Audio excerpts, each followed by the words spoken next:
শুভ আর কাবিলা জানতে পারলে মনে কষ্ট পেয়ে ভাইয়া টাকাটা ফেরত। ও শুভ আর কাবিল আর মনের কষ্টের কথা ভাবতেছো আর তুমি আমার কথা ভাবতেছো না।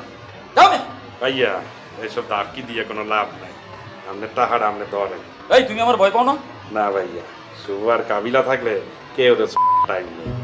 লাইন আপনি টাকাটা ফেরত নয়। লাইন লাইন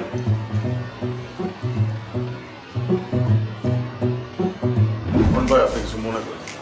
ওরা পোলাপান মানুষ, মাথা গরম, রক্ত গরম। আর কাবিলারে তো আপনি চেনেন, আমার নোয়াখালীর চেয়ারম্যান। আপনারা তো কইছিলাম চলেন যাই, গেলেন না তো। গেলে দেখতেন বাবু ওইখানে বিশাল পাওয়ার, বিশাল সয় সম্পত্তি, বুঝছেন? কাবিলা কিন্তু ছেলে ভালো, মনে কোনো অহংকার নাই, ওকে অনেক সম্মান করে। আপনি বাবুর সাথে একটু উচ্চস্বরে কথা বলছেন তো, ওরা এটা নিতে পারে না, তাই একটু লাউড হয়ে গেছিল। আপনি কিছু মনে করেন না। আমি কিছু মনে করছি এটা আপনারা কে বলছে?